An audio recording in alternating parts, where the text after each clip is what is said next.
शनिवार का दिन है जिस दिन अपन इस दरिद्रता से मिलने के लिए पीपल के पेड़ के नीचे आए हैं। हिंदू धर्म में ये दिन पीपल के वृक्ष के लिए पूजनीय होगा। जो भी शनिवार के दिन पीपल के वृक्ष की पूजन करेगा, दूध चढ़ाएगा या मिष्ठान का भोग लगाएगा, लक्ष्मी और नारायण उसके घर में प्रवेश कर जाएगा। लक्ष्मी और नारायण उसके घर में प्रवेश करेगा। पुराण की कथा कह रही है कि दुनिया के सारे तीर्थ नहीं जा सकते, पृथ्वी की सारी नदियों में स्नान नहीं कर सकते, पवित्र नदियों में आप स्नान नहीं कर सकते, या किसी भी तीर्थ में जाकर एक रात्रि भी विश्राम नहीं कर सकते, या हमने जिंदगी में कोई दान करा ना करा, कोई पुण्य करा ना करा, कोई सत्कर्म करा ना करा, कोई शास्त्र पढ़ा ना पढ़ा, कोई शास्त्र सुना ना सुना, उसके बाद भी शिव महापुराण की कथा कहती है कि एक दिन में अगर मात्र एक बार भी आप शंकर के शिवालय में प्रवेश कर गए या मंदिर में प्रवेश कर गए तो सारे तीर्थ, सारी नदियां, सारे सरोवर, सारी बावड़ी, सारे तालाब, सारे कुंड के स्नान का पुण्य, दान का पुण्य प्राप्त हो जाता है। केवल शिव तत्व को प्राप्त कर लेना। शिव महापुराण की कथा कह रही है कि घर में जो दिया होता है वो दीपक भी कोई साधारण नहीं होता, उस दीपक की भी महत्वता है, उस दीपक का भी वर्णन है। महाराज एक बात और बहुत अच्छे से सुनिए, शायद आपकी जिंदगी को सवार हो, शायद आपके जीवन को सवार हो। मेरी जीजियों, मेरे जीजाओं, मेरी बेटियों, बेटाओं, कभी मौका लगे शंकर भगवान के शिवलिंग के पास में आप बैठे हैं। यहाँ तक शास्त्र कहता है कि घर में अगर किसी को बहुत तेज बुखार आ गया है, बहुत तेज बुखार, और बच्चा उस बुखार में कप रहा है, बहुत कप रहा है, मारा, तुम जिस दिए में भगवान की आरती उतारते हो, जिस दिए से तुम भगवान की पूजन करते हो, कभी मौका लगे और आप पूजन करने के लिए गए,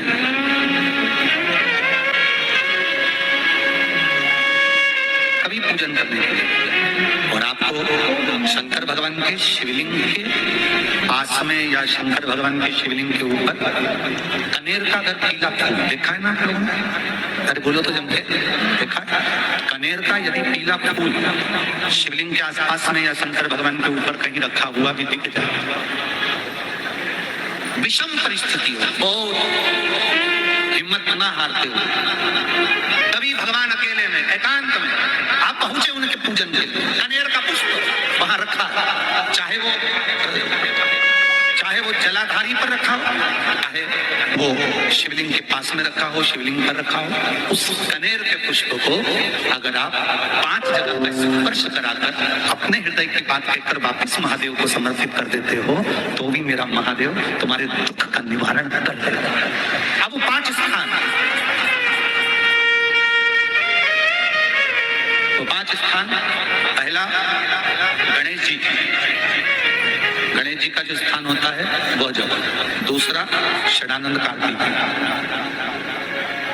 तीसरा अशोक सुंदरी वाला, चौथा जलाधारी जो ऊपर से बूंद बूंद जल नीचे गिरा रही है, जया, विषहरा, शामली बारी, दौतली, देव, शंकर जी की 5 बेटियों, और 5वें नंबर का है शंकर भगवान के जो कैसे वर्णन किया जाए, त्रिशूल के 3 भाग होते हैं। करें दर्शन आप लोगों ने, जैसे सामने त्रिशूल लगा है, इस त्रिशूल के ऊपर देखेंगे तो 3 भाग दिख रहे हैं, नजर आ रहे हैं सबको। त्रिशूल का जो 3 भाग होता है, उस 3 भाग का जहाँ ज्वाइंट होता है, जहाँ मिलता है, एक जगह पर देखो तीनों भाग एक जगह पर मिले हुए, 3 भाग का जहाँ मिलन होता है, पंचम स्थान, ये 5वां स्थान, यहाँ पर स्पर्श कराकर शिवलिंग पर अपनी कामना कर श्री शिवाय नमस्तुभ्यम कर बाबा से अपने मन की बात कहकर जो समर्पित कर देता है, हम 3 महीना भी नहीं कहेंगे, हम तो कहेंगे अगर ज्यादा दुख है 3 दिन इंतजार करना, मेरा बाबा दुख को मिटाएगा। 3 महीना बहुत दूर, पर करना है दिल से। और कई तरह के दीपक होते हैं, दीपक का भी विधान वर्णन किया गया, दिए का भी वर्णन किया गया। यहाँ तक शास्त्र कहता है कि घर में अगर किसी को बहुत तेज बुखार आ गया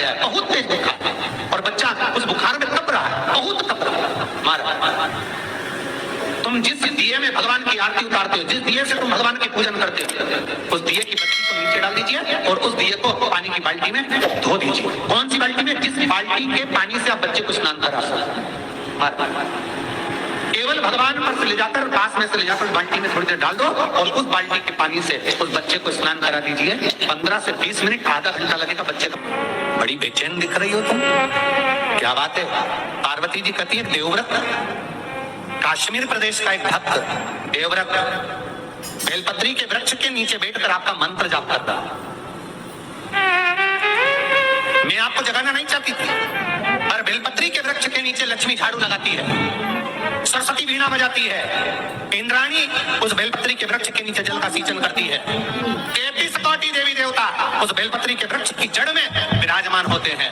इसलिए देवव्रत एक बार पंचाक्षर मंत्र बोलता है तो वो 33 करोड़ बार गिना जाता है। ऐसा बेलपत्री का वृक्ष होता है।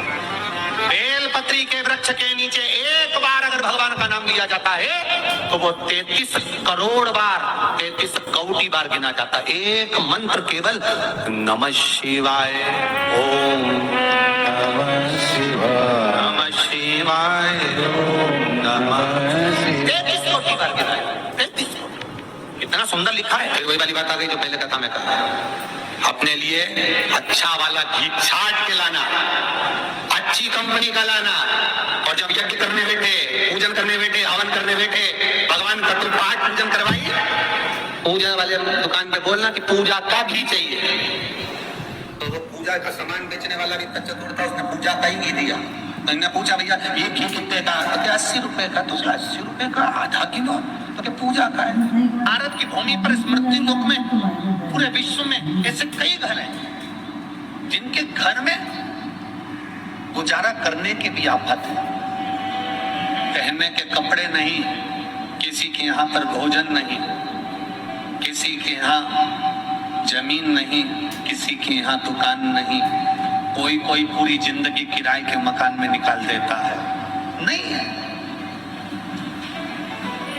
मेरा एक निवेदन है, इस कथा को जितने छत्रपति संभाजी नगर के श्रोता भाई बहन श्रवण कर रहे हैं उनसे निवेदन करूंगा, आप हाथ का ठेला लगा रहे हो, सब्जी का ठेला लगा रहे हो, फल का ठेला लगा रहे हो, थक्के की जिंदगी जी रहे हो, दरवाजे पर बैठे हो, कहीं ना कहीं तुम दास्य भाव की जिंदगी जी रहे हो, तकलीफ में जिंदगी जी रहे हो, बहुत दुख की जिंदगी जी रहे हो, बहुत कष्ट की जिंदगी जी रहे हो, उनसे केवल निवेदन करूंगा 3 महीने 2 जगह पर जल चढ़ाना प्रारंभ कर दीजिए। केवल 3 महीने, एक शंकर भगवान के शिवलिंग पर, दूसरा बेलपत्री के पेड़ के नीचे, 2 जगह पर जल चढ़ाना 3 महीने लगातार चालू कर दो।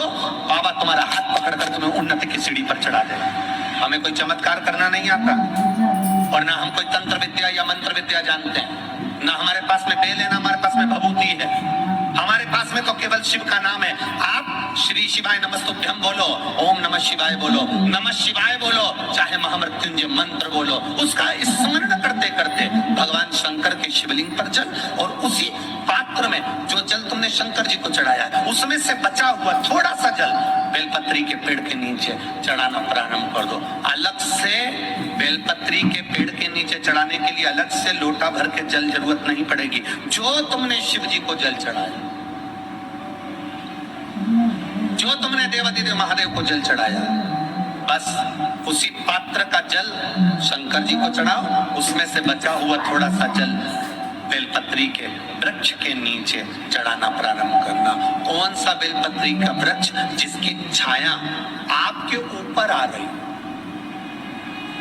शिव महापुराण बड़ी सुंदर बात कहता है, ध्यान दीजिएगा। जिस बेलपत्री का पौधा तुम्हारे सिर का, और ये दोनों हाथ ऊपर कर लो, अपन खड़े हुए और खड़े होकर दोनों हाथ ऊपर करें, इतना बड़ा बेलपत्री का पौधा है, उस बेलपत्री के पौधे की पत्ती को कभी तोड़कर शंकर जी को नहीं चढ़ाना चाहिए। ध्यान रखना। कितना बड़ा पौधा, आप खड़े हो जाओ और खड़े होने के बाद आपका हाथ ऊंचा कर लेना।